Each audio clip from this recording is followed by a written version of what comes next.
Tonight, new eats right here on campus. Southern restaurant Milk and Honey chefs up some delicious dishes and they're ready to serve up a plate. And yet another government shutdown as government employees, lawmakers, and President Donald Trump face pressure. And Puerto Rican star Bad Bunny brings the Latin hits, community, and culture to the 2026 Super Bowl. But that's just a peek of our newscast. WHOV starts right now. From pirate to pirate, from your home to your home by the sea. Hampton University's newscast. WHOV-TV.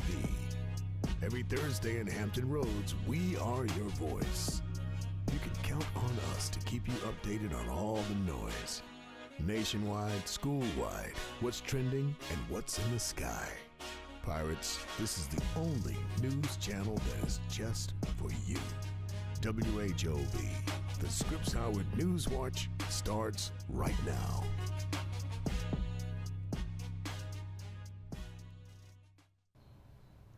Good evening, Pirates. I'm Ariel Cole. And I'm Lathan Dunbar Keys. Welcome to another evening of WHOV-TV. We start this evening with opening convocation. Hampton University held its 82nd annual opening convocation on Sunday. The special event highlighted the graduating class of 2026, encouraging them as they prepare for their big day in May. Virginia Governor candidate Abigail Spanberger served as the keynote speaker. The ceremony was held in the midst of family weekend, so many students also got to spend a few days with their loved ones. Bill Thomas, Associate Vice President of Governmental Affairs of HU, took the time to meet with students at the William R. Harvey Leadership Institute at their Meet the Leaders event held in McGrew Conference Center yesterday evening. After a candid conversation, he left fellows with a powerful message saying to have, quote, no permanent friends, no permanent enemies, only permanent interest. Members of the Leadership Institute engaged in networking and fellowship afterwards. From the castle to the yard, the Disney On the Yard takeover with Google kicked off today and will continue to host events with the Student Center tomorrow. Today, students learned about internship opportunities, career development, and scholarship programs for HBCU students. The magic will continue with special performances from Mickey Mouse the Drum Major tomorrow. Enjoy the fun while discovering exciting opportunities with Disney and Google. The Public Relations Society of America is the nation's leading organization for communications professionals. The CEO of PRSSA visited Hampton University to speak with students about the future of the industry. Our reporter, Kennedy Kaiser, has the story. PRSA has about 30,000 members worldwide. Its reach spans more than 40 professional and student chapters across the U.S., Latin America, and Puerto Rico. The group works to empower members at every stage of their career while advocating for ethical practice of public relations. The vision for the organization is to help see us grow and sustain for years to come. So that means how do we be more relevant as an organization? That means delivering value for our members on what you're looking for. So regardless of what type of communicator you are, we want to make sure that we're here for years to come and delivering upon all of the challenges that our professionals see day to day, and from our students all the way up to senior executives. We want to have that value for everyone. Here at Hampton University Scripps Howard School of Journalism and Communications, PRSA's Hampton Roads chapter is helping students gain real-life experiences while also preparing them for emerging challenges like artificial intelligence and evolving communication trends. PRSA strives to protect the integrity of communications field and address issues that could impact professionals. The organization also supports strong academic standards and actively invests in the next generation through the PRSA Foundation. Anaya Griffin tells us more. PRSSA as an organization allows us to get a lot of different opportunities such as internships, scholarships, mentorships. As young Black professionals, that's very important to have those resources. PRSA is shaping the next generation of PR leaders. I'm Kennedy Kaiser with WHOV-TV. Thanks, Kennedy. From ethics to innovation, PRSA is truly shaping future leaders in communications. When you're in the mood for some Southern cuisine, you don't have to travel too far. Milk and Honey is now open. The Southern-inspired kitchen opened on October 1st, welcoming Hampton locals and HU students. The nationwide restaurant is known for its chicken and waffles and their award-winning shrimp and grits. This opening news will change the vibe of food here at HU. Go stop by and get yourself a plate, Pirates. Just to be able to have this space and this environment will really, I feel like, bring the campus closer together and more so of a community. Stay up to date on events by following Milk and Honey on Instagram at milkandhoney_DMV. Now she's a familiar face on campus, showing what it means to lead with purpose. Our reporter Venice Barrett cast this week's student spotlight on Samia Middleton. Take a look. Scholar, content creator, and she's Miss Muslim Student Association. Samia Middleton truly does it all. The first half of my weekdays, I'll focus on school, homework, classes, and then the last half I'll do content. And weekends, I focus on only content creation and extracurriculars. So during the week, I try to get all of my academic stuff done. Whether she is volunteering her time or representing various clothing brands, Samia Middleton is building a legacy that reaches past Hampton's campus. When you first come to campus, like I mentioned, it's kind of hard to know where your people are, as this is a Christian-based campus. So what we try to do is always create a safe space for everybody to come to so we can all connect. And Samia's amazing spirit hasn't gone unnoticed by her professors. As her first introductory speech, but did touch a lot of people in the class. The comments that people gave was how they resonated with the things that she said. And to me, that is impact. Samia also emphasizes the support she finds in her Muslim community on campus. Going to Friday prayers together, fasting together, breaking our fast together.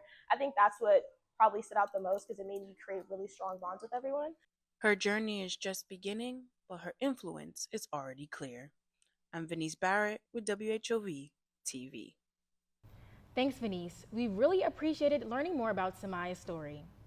Hampton students, Wellness Day is just around the corner. Classes and exams can get stressful during the semester. On Monday, students will have the chance to rest and recharge. Students and faculty are encouraged to take the day to focus on their mental health and well-being. Enjoy your time off, Pirates. The wait is over. SGA announced a homecoming concert lineup Friday, and it does not disappoint. A few familiar names are rolling onto campus. Get ready for artists like Kate Camp, who's been holding it down for years. Also, newer faces making waves such as Vicky Lowe, Cash Cobain, Zeddy Will, and Skilla Baby. Sounds like the crowd's about to go wild. Here's what a Hampton student had to say about today's lineup. Outfit, and it's just something good to do. Like, you know, something like, why would I be sitting in my dorm and I got K Camp out here, you know, partying and having a good time? So yes, of course I'm gonna go. Homecoming tickets are on sale in the Stew Now until Friday. You can find the full Pirate Jam flyer on HUSGA Instagram page. Coming up, a shooting in Hampton leaves a teenager dead. And former Vice President Kamala Harris is on a book tour. Stay with us.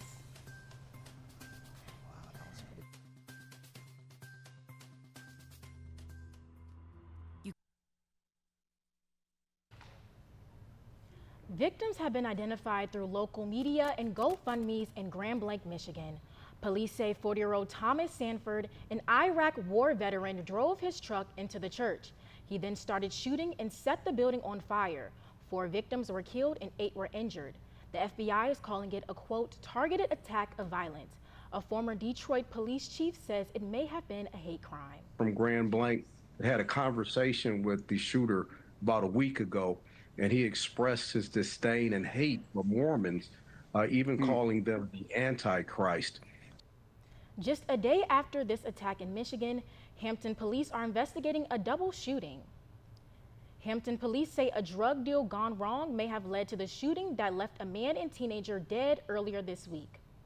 Reporters say witnesses heard the victims arguing moments before shots were fired and that they likely knew each other. 19-year-old Kyrie Staten died at the scene in Sacramento Drive Monday night. Emergency responders took the unnamed 17-year-old to the hospital where he remains in stable condition. This is an ongoing investigation, and WHOV extends our condolences to the family's loved ones. A Hamas military leader pushed back against President Donald Trump's peace plan for Gaza. He told BBC on Wednesday the plan, quote, serves Israel's interest. Trump says Hamas has 3 to 4 days to respond.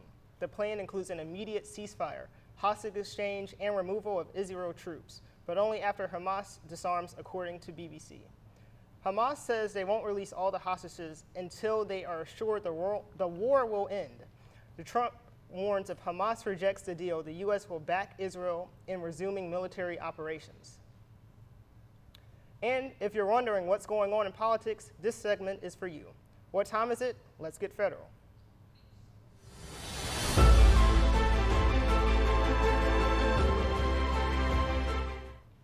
The government shutdown is continuing on as Congress still can't agree on a spending plan yesterday.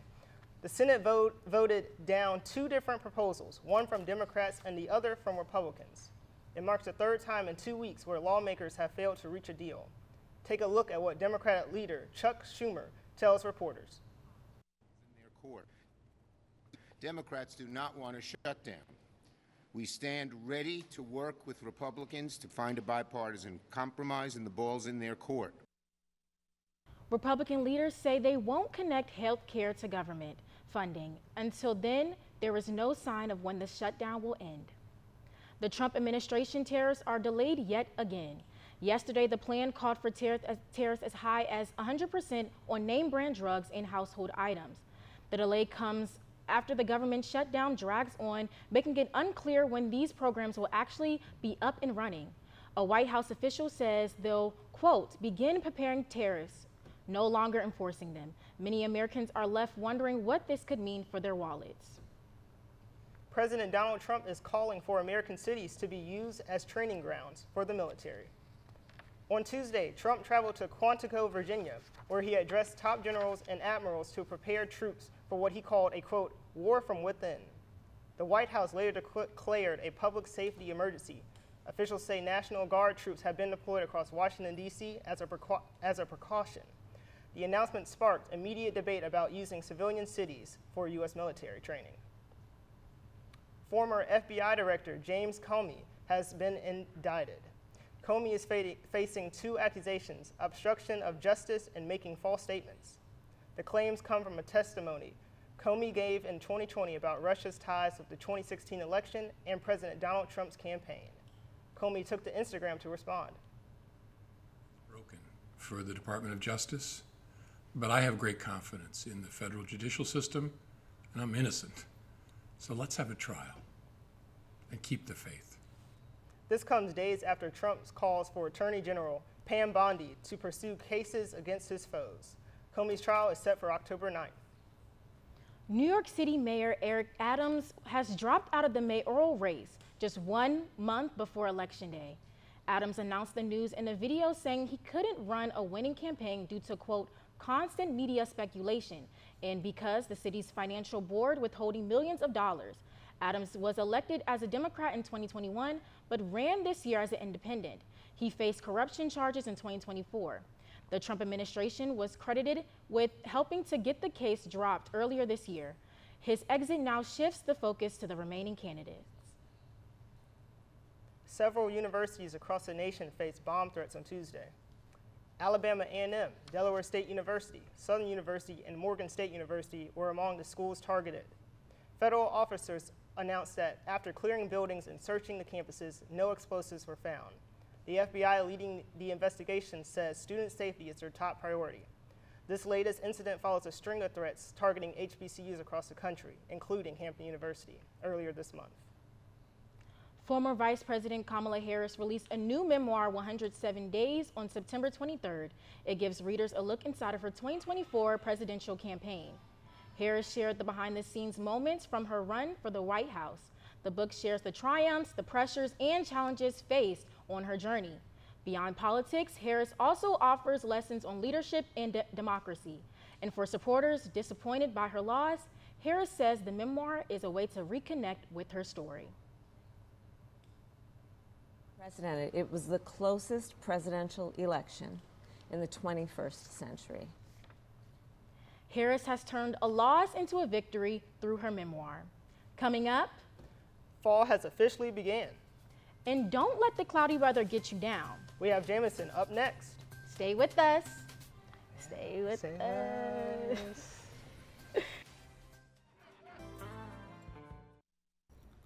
Hey Pirates, I'm Jameson, your weather forecaster for this evening. We finally hit October and the spooky season is bringing cooler temperatures to our home by the sea.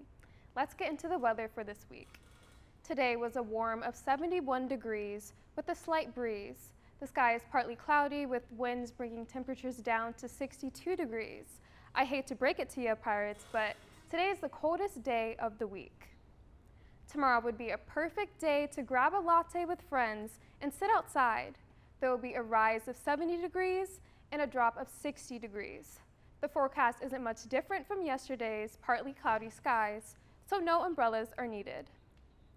So Pirates, you might want to put away the sweaters for this weekend.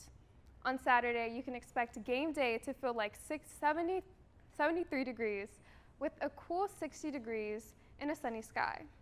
Sunday will rise to 75 degrees and come down to 62 degrees with partly cloudy forecast. Monday's warm temperatures make it a perfect day to go outside and enjoy Wellness Day. Expect a rise of 77 and a low of 66 with a sunny sky. Tuesday will be partly cloudy with a high of 78 degrees and a low of 66 degrees. Now for Wednesday, grab those raincoats and expect some cool rain with a high of 75 degrees and a low of 64. Hurricane Umberto is shifting away from the Hampton Roads area. Earlier forecasts suggest a close pass, but the storm center has now moved farther east. That's good news for Virginia residents as the risk for heavy rain has decreased. Still, forecasters warn we could see scattered showers, gusty winds, and possible coastal floods as the storm moves north. Umberto is expected to track offshore throughout the weekend. That's all I have for your weekly forecast, Pirates. I hope you have a peaceful weekend. Back to you, Lathan. Thanks, Jameson. Up next, The MLB are having playoffs. and Taylor Swift has a new album. We'll be right back after this. Are you a Swiftie? Yay. Huh? No. Hello, hello, HU. I'm Kennedy Kaiser, and it's time for your night's fill of Hampton Sports. I'm here with the Pirate Weekly Rundown. Let's get into it.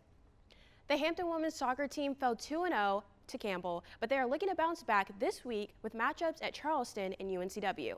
Now, HU, did you forget about our sailing team? Well, don't, because they finished 8th in the College of Charleston Intercollegiate, where Tyler Brown and Chloe Anderson earned 2 first-place finishes in the A Division. And you don't want to miss the Battle of the Bay this Saturday. Football will face the rival Norfolk State at home at 4 p.m. The Pirates currently have a 1-4 record and are hoping for a big win over the Spartans. You can check out HamptonPirates.com for scores and updates. The MLB playoffs are in full swing, and the Chicago Cubs slide into the playoffs for the first time in 5 years. Tonight, they hope to not take the early exit as they face the San Diego Padres. Earlier today, the Detroit Tigers defeated the Cleveland Guardians 6-3 to move past the wild card round. And yesterday, Shohei Ohtani blasted 2 home runs for the Dodgers in the dominant Game 1 win against the Cincinnati Reds. This already looks to be an exciting postseason. The injury bug is making headlines in the NFL. The Miami Dolphins star receiver is out for the season with a knee injury, and the Giants wide receiver Malik Neighbors is also sidelined for the year after a torn ACL. Also, the Ravens quarterback Lamar Jackson also joins the list and is benched with a hamstring injury. Tough losses all around as the league enters only week 5 of its season. 5-time NBA All-Star Al Horford heads to California to join Steph Curry and the Golden State Warriors. Horford announced on Sunday his plans to leave the Boston Celtics via social media. Here's what he has to say in his press conference yesterday. Being in that community and being part of that city was something very special for me and my family. So it wasn't an easy decision for me to make. The Warriors and the other NBA teams are currently in training camp with a season opener just 3 weeks away. Well, Pirates, I hope you had your share of sports news for tonight. Back to you, Ariel. Thank you, Kennedy. Coming up, the Super Bowl headliner for 2026 is going to be hot and spicy. And the Queen of Rock and Roll's new statue reveal is turning heads in shock. We'll be right back after the break. Evening, Pirates. I'm Ariana Askew, covering your entertainment for the week. Bad Bunny will headline the 2026 Super Bowl halftime show. This comes after his 31-day residency in Puerto Rico that contributed $733 million to the economy. He is known for supporting LGBTQ rights. His current album mentions the struggles of gentrification, immigration, and irresponsible tourism. He has also spoken out against ICE raids and skipping the U.S. on his next tour this month. I'm always doing everything with purpose, and of course, everywhere I go, I always represent and I always put my country, my music. This is the 60th annual Super Bowl. Make sure to mark your calendars. You don't want to miss this. Well, the Barbs and Barty gang must have been glued to their screens. Cardi B and Nicki Minaj were exchanging fiery comments on X this weekend. With the recent release of Cardi's album, Am I the Drama?, Minaj took the platform to say the album was not a success. Cardi B responded in kind, defending her daughter and her music. After a few more exchanges, she closed the conversation for, quote, the last time. A new Tina Turner statue was revealed in her hometown of Brownsville, Tennessee. The queen of rock and roll is shown with her signature hairstyle and her microphone in hand. Many fans are unhappy with the result, especially since it took a year to finish the statue. One message says that Tina Turner's statue is a tragedy. She deserves better. The statue was placed near the museum under Turner's career, life, and legacy. Swifties, get ready. Her 12th album, titled The Life of a Showgirl, comes out tomorrow. The country-turned-pop singer says it is a complete 180 from her last album. Swift partnered with AMC Theaters to screen an album visual for her fans with a sneak peek of her new single. You can stream Swift's new album at midnight across all streaming platforms. Thanks for spending time with me. That's all the entertainment for tonight. Have a good weekend and stay safe. Thanks, Ariana. Well, Pirates, that's all the news we have for you tonight. To stay up to date with us, follow us on Instagram at WHOV-TV. And be sure to visit our YouTube channel at WHOV-TV and radio to see our previous shows. See you next week. Good night. Good night. Good night.